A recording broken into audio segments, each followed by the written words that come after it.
수많은 환자들을 만나보면 비슷한 패턴이 있습니다. 그 첫 번째는 수면 부족입니다. 이틀 동안 단식 후에 항암 치료를 했을 때 정상세포는 손상이 상당히 감소하고 암세포는 사멸이 증가한다는 현상을 발견했습니다. 암 환자가 실제로 피해야 할 음식 딱 세 가지. 첫 번째는 설탕과 정제탄수화물입니다. 두 번째는 암은 갑자기 찾아오지 않는다고 합니다. 환자들에게 공통적으로 나타나는 위험한 일상은 무엇인가요? 많은 분들이 이렇게 생각합니다. 어제까지 멀쩡했는데 어느 날 갑자기 암이 생겼다. 하지만요, 임상에서 보면 거의 그렇지 않습니다. 저는 늘 이렇게 말합니다. 암은 어느 날 갑자기 생기는 병이 아니라 10년, 20년 오랫동안 만들어지는 그런 환경을 갖고 있다라는 얘기를 드리는데요. 병원에서 이제 암입니다 라는 말을 듣는 날은 단지 이름이 붙는 날일 뿐입니다. 몸은 그 전부터 수없이 신호를 보내고 있었을 가능성이 큽니다. 피곤하다, 소화가 안 된다, 잠이 잘 안 온다, 자꾸 염증이 생긴다. 하지만 우리는 대부분 이렇게 말하죠. 요즘 막 바빠서 그래. 수많은 환자들을 만나보면 놀랍게도 비슷한 패턴이 있습니다. 그 첫 번째는 수면 부족입니다. 늦게 자고 아침에 피곤한 상태로 일어나고 주말에 또 몰아서 잠을 잡니다. 하지만 우리 몸의 면역 시스템은 그날 밤에 회복됩니다. 수면이 무너지면 면역 감시 기능도 같이 약해집니다. 많은 분들이 이렇게 생각합니다. 어제까지는 멀쩡했는데 어느 날 갑자기 암이 생겼다. 하지만 임상에서 보면 거의 그렇지 않습니다. 두 번째는 잘못된 식습관입니다. 특히 다음 세 가지인데요. 첫째는 정제탄수화물의 과달, 그 다음에 두 번째는 가공식품 중심 식사, 그리고 야식하는 습관들. 이런 식습관은 혈당을 급격히 올리고 인슐린을 반복적으로 자극합니다. 그리고 그 결과에 결국 만성 염증 환경이 만들어지고 인슐린 저항성, 또 세포의 어떤 스트레스가 만들어집니다. 암은 이런 환경에서 자라기 쉬워진다는 겁니다. 그리고 세 번째가 제가 굉장히 중요하게 보는 부분입니다. 바로 스트레스입니다. 스트레스가 오래 지속되면 이 코티솔 호르몬이 계속 높아집니다. 그러면 결국 또 면역 기능이 저하되고 염증은 증가하고 장 건강에 어떤 악화가 동시에 나타납니다. 많은 환자분들을 보면서 제가 느끼는 공통점이 있습니다. 암 환자의 대부분이 굉장히 성실합니다. 착하죠. 하지만 감정을 잘 표현하지 못하고 참고 버티고 혼자 모든 것을 해결하라고 합니다. 몸은 사실 이 스트레스를 계속 자기 몸 안에 기록합니다. 암은 갑자기 오는 병이 아닙니다. 몸은 계속 신호를 보냅니다. 예를 들면 이유 없이 만성 피로, 소화불량, 반복되는 염증, 수면장애, 잦은 감정의 어떤 기복들, 이런 것들이 사실은 몸의 경고등입니다. 하지만 대부분 피곤해서 그렇겠지 하고 넘깁니다.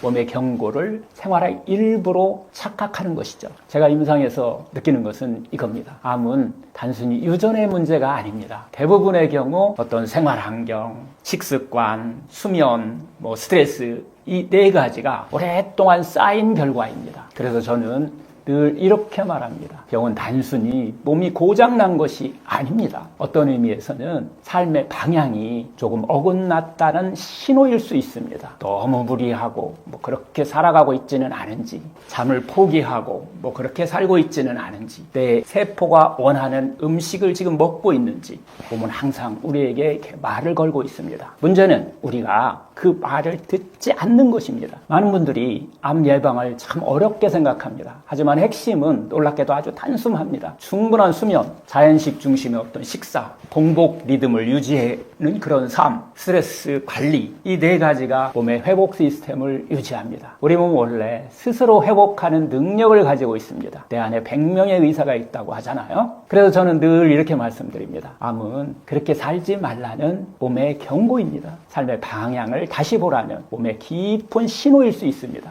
그래서 제 질문은 이것입니다. 오늘의 생활이 몸을 지치게 하는 방향인지 아니면 회복시키는 방향인지, 그 답은 우리가 유행을 따라가는 것이 아니라 오늘의 일상 속의 선택입니다. 암을 발견하기 위한 자가검진법이 있다면 무엇인가요?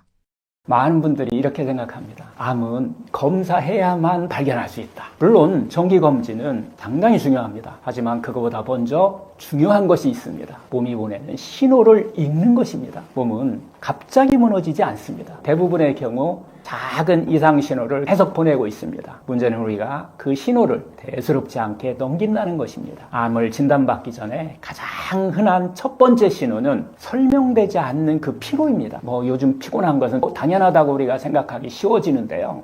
하지만 충분히 쉬어도 막 피곤하다. 아침에 일어나도 개운하지 않다. 예전보다 체력이 확 떨어진 것 같다. 이런 상태가 몇 달 이상 지속된다면 몸 어딘가에서 에너지를 계속 뺏기고 있을 가능성이 있습니다. 몸은 늘 에너지를 쓰는 곳을 먼저 알려줍니다. 두 번째는 설명되지 않는 체중의 변화입니다. 특히 식사량이 줄지 않았는데 체중이 계속 감소한다. 3에서 6개월 사이에 막 5kg 이상 이렇게 빠진다. 이런 경우는 몸이 평소와 다른 방식으로 에너지를 쓰고 있다는 신호일 수 있습니다. 암 환자 상담에서 꽤 자주 듣는 이야기 중 이건 하나입니다. 세 번째는 소화 기능의 변화입니다. 예를 들어서 갑자기 소화가 잘 안 된다. 배가 자주 더부룩하다. 변비와 설사가 계속 반복된다. 이런 변화가 계속된다면 단순한 의장 문제로만 볼 것이 아니라 몸의 전체 균형이 흔들리고 있는지 생각해 볼 필요가 있습니다.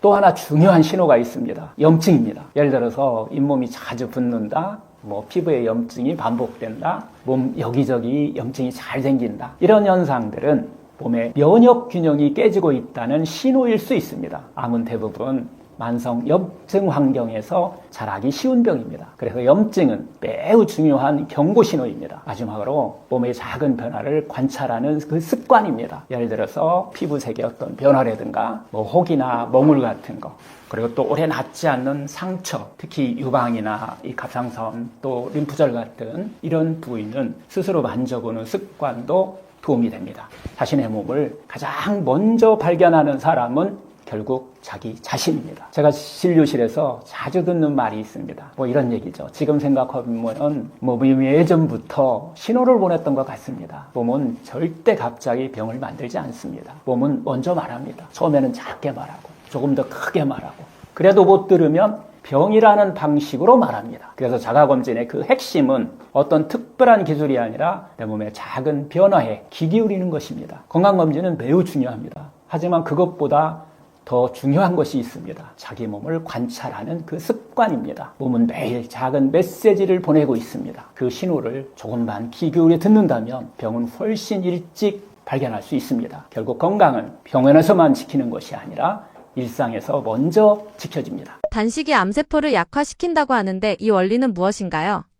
많은 분들이 단식을 이야기하면 이렇게 묻습니다. 굶으면 몸이 더 약해지는 거 아닌가요? 하지만 우리 몸에는요, 대사 스위치라는 것이 있습니다. 음식이 계속 들어오면 몸은 성장과 저장 모드로 작동합니다. 하지만 일정 시간 공복이 유지되면 몸은 회복과 정리 모드로 바뀝니다. 이때 우리 몸에서는 여러 가지 중요한 변화가 일어나기 시작합니다. 첫 번째 변화는 에너지 사용 방식이 바뀝니다. 평소 우리는 포도당을 주 에너지로 사용합니다. 하지만 공복 시간이 길어지면 몸은 에너지 시스템을 바꿉니다. 혈당 사용하는 것이 감소하고 지방 연소가 증가합니다. 이 과정을 통해서 몸의 대사 환경이 완전히 달라지기 시작합니다. 이것을 흔히 대사 전환이라고 우리는 부르고 있죠. 두 번째 변화는 인슐린이 낮아집니다. 단식이 시작되면 인슐린 호르몬이 크게 낮아집니다. 인슐린은 몸을 저장 모드로 만드는 그런 호르몬입니다. 하지만 인슐린이 계속 높게 유지되게 되면 결국 지방은 축적되고 염증은 증가하고 세포 성장을 자극하는 이런 환경이 만들어집니다. 반대로 공복이 되면 인슐린이 낮아지고 몸은 회복 모드로 전환합니다. 세 번째 변화는 세포 청소 시스템의 작동입니다. 단식 이야기할 때 빠지지 않는 개념이 있습니다. 바로 자가포식, 즉 오토파지입니다. 자가포식은 우리 몸의 세포 청소 시스템입니다. 우리 몸이 스스로 몸속에 들어있는 그 손상된 단백질 찌꺼기들, 오래된 세포 조각들, 기능이 떨어진 미토콘드리아를 분해하고 재활용하는 하나의 과정입니다. 이 연구로 일본의 오스미 요시노리 박사는 2016년에 노벨 생리의학상을 받았습니다.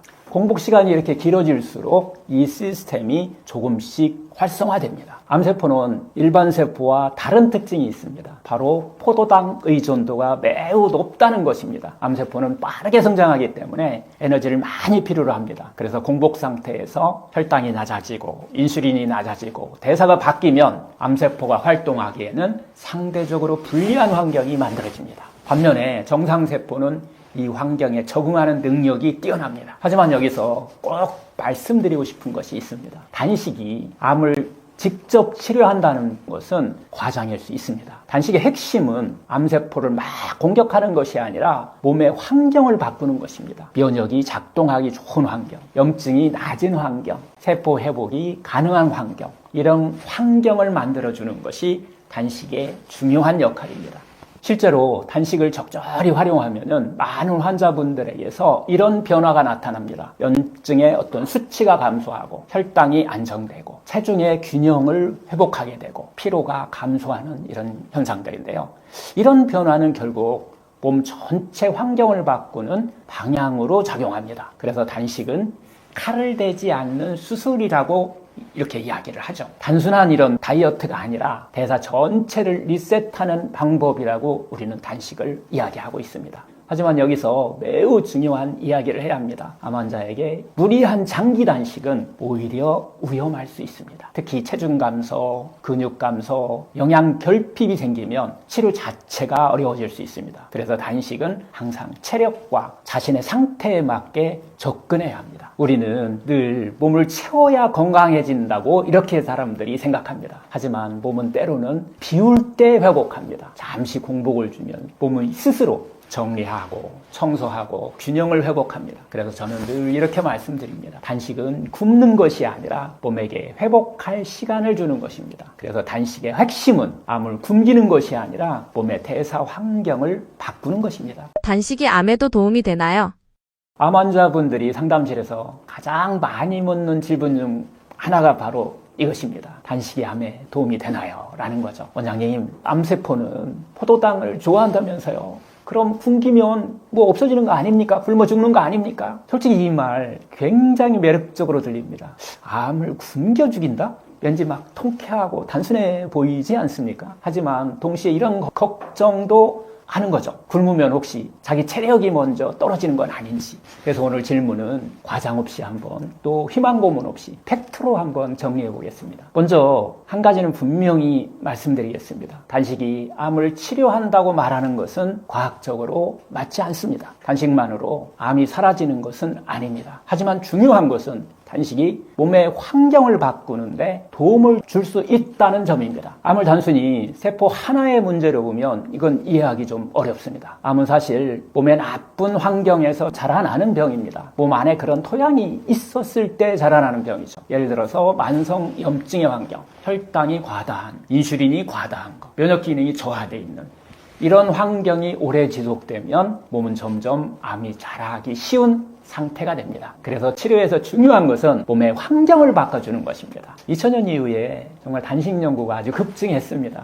핵심 개념은 이겁니다. 단식 상태에서는 대사가 바뀐다는 거죠. 즉 공복 시간이 길어지면 몸에서는 몇 가지 중요한 변화가 일어납니다. 첫 번째, 혈당이 낮아집니다. 두 번째, 인슐린이 낮아집니다. 세 번째, 자가 포식 시스템, 즉 오토파지 현상이 활성화됩니다. 이때 등장하는 개념이 바로 의학적으로 차별적 스트레스 저항이라고 우리가 이야기하는데요. 결국 암세포는요, 빠르게 성장하는 세포입니다. 그래서 단식 스트레스에 상당히 약합니다. 건강한 정상세포는 에너지 부족 상황에서 보호 모드로 전환될 수 있습니다. 그래서 연구에서는 단식 항암 치료에 보조 전략이 될 가능성을 계속해서 탐구하고 있습니다. 단식력으로 유명한 사람이 USC, 즉 서던 캘리포니아 대학의 장수연구소의 그 발터롱고 박사인데요. 이분이 이제 동물 연구에서 48시간, 즉 이틀 동안 단식 후에 항암 치료를 이렇게 딱 했을 때 정상세포는 손상이 상당히 감소하고 암세포는 사멸이 증가한다는 이런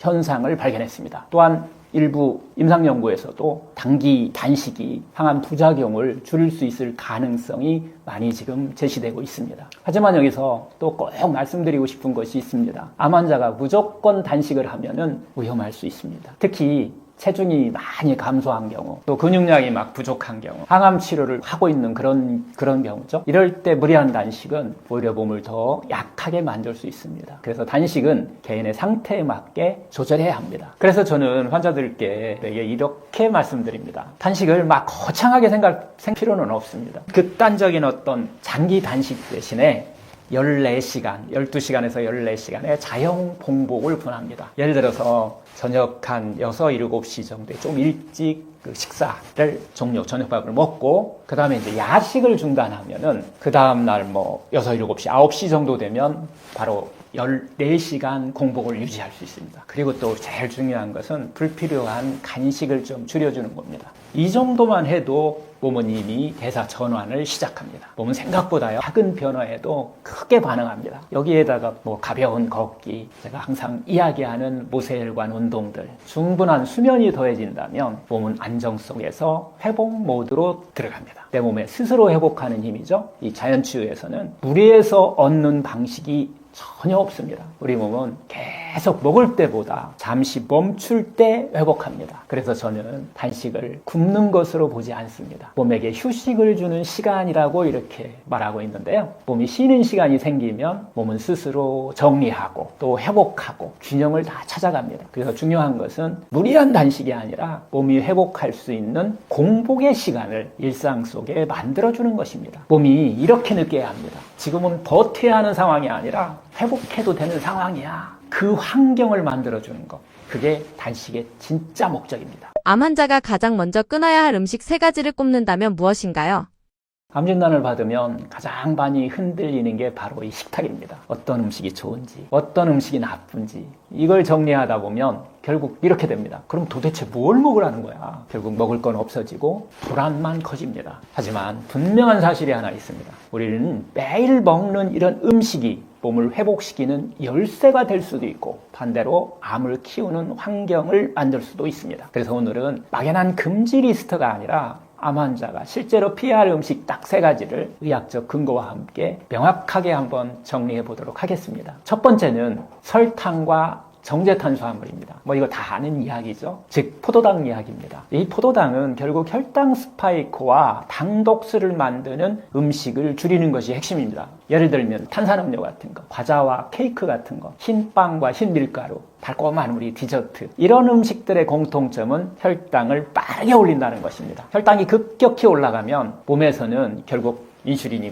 많이 분비되겠죠. 그리고 IGF-1이라고 하는 이런 성장 호르몬이 함께 같이 증가해서 암세포를 성장시키는 이런 문제를 야기합니다. 이런 환경은 결국은 염증을 증가시키고 세포 스트레스를 높이고 대사 균형을 무너뜨립니다. 그래서 문제는 단 음식, 우리가 한 번 먹어서 이런 문제가 아니라 반복되는 고혈당 환경입니다. 의학적으로 보면 암세포는 정상세포보다 포도당을 훨씬 많이 그리고 빠르게 소비합니다. 1920년대에 독일의 그 생화학자죠. 오토 마르부르크는 암세포가 산소가 막 충분해도 포도당을 과도하게 소비해서 젖산으로 바꾸는 이런 현상을 발견했습니다. 이걸 우리는 마르부르크 효과라고 이렇게 이야기를 하죠. 지금 우리가 병원에서 검사하는 병원에서 받는 그 PET 검사 요것도 포도당에 방사선 물질을 이렇게 딱 묻혀서 암세포를 찾는 방식입니다. 이거 왜냐하면 암세포가 포도당을 유독 많이 흡수하기 때문입니다. 그래서 이 설탕은 완전 금지가 아닐지라도 강하게 줄여야 할 영역은 확실합니다. 암 환자가 가장 먼저 끊어야 할 음식 두 번째는 트랜스지방과 산화된 기름인데요. 대표적인 음식들이 뭐 이런 것들이죠. 뭐 튀긴 음식들, 바삭한 과자들, 또 이 패스트푸드, 또 마가린과 쇼토닌이 들어있는 것들 있죠. 그래도 오래된 기름으로 조리된 그런 음식들. 이런 음식에 많은 그 지방은 만성염증을 높이게 되고 면역 기능을 떨어뜨리고 또 간 해독을 방해합니다. 특히 항암 중인 분들은 간이 이미 바쁜 상태입니다. 그런데 여기에다가 산화된 기름까지 더해지면은 몸은 회복 대신 방어에 에너지를 쓰게 됩니다. 그리고 마지막 3번째는 가공육과 인스턴트 식품입니다. 예를 들면 햄, 소세지, 베이컨 같은 이런 가공육들 있죠. 이건 세계보건기구 WHO죠. 여기에서도 가공육을 1군 발암물질로 분류하고 있습니다. 이 1군이라는 것은 가능성이 있다 정도가 아니라 충분한 근거가 있다는 그런 의미입니다. 또한 이런 가공식품에 식품에는 방부제도 들어있고 인공첨가물, 뭐 착색료, 인공조미료, 정말 간이 해독해야 할 물질들이 지속적으로 우리 몸에 계속 들어오게 됩니다. 문제는 한 번을 이야기하는 것이 아닙니다. 반복입니다. 또 습관입니다. 자연의학에서는 암을 이렇게 봅니다. 암은 세포 하나가 잘못된 것이 아니라 몸 전체 환경이 기울어진 결과다라고 이야기를 하는데요. 그 수년 동안 당독소 음식을 반복해서 먹거나 또 인사수 중심의 식사, 또 산화된 기름 뭐 이런 것들을 섭취하는 것들을 즐기는 것, 이런 식습관이 반복되면 혈액이 탁해지고 면역이 흔들리고 또 산소 흐름이 줄어들고 염증이 지속되는 그런 환경을 만듭니다. 몸이 스스로 치유하는 이런 자연 치유력은 맑은 혈액 환경에서 시작됩니다. 그런데 매 끼니 독소가 들어오면은 몸은 회복 대신 생존 방어에만 에너지를 쓰게 됩니다. 여기서 중요한 점이 있습니다. 암은 어떤 특정 음식 하나 때문에 생기는 병이 아닙니다. 문제는 장기간의 어떤 식습관, 만성 염증 환경, 또 몸 안에 있는 대사 스트레스 때문에 시작됩니다. 그래서 저는 이 음식은 절대 먹지 말라라고 하는 이런 이야기보다는 몸을 지치게 하는 식사 구조를 바꾸라고 이렇게 제가 말씀을 드립니다. 많은 분들이 이렇게 묻습니다. 그럼 이제 무엇을 먹어야 하나요? 답은 의외로 단순합니다. 암 환자의 식사의 핵심은 자연에 가까운 음식 먹으면 됩니다. 가공이 적은 음식 먹으면 돼요. 과하지 않은 식사 하시면 됩니다. 그리고 또 하나, 먹는 리듬도 중요합니다. 과식, 야식, 계속되는 간식,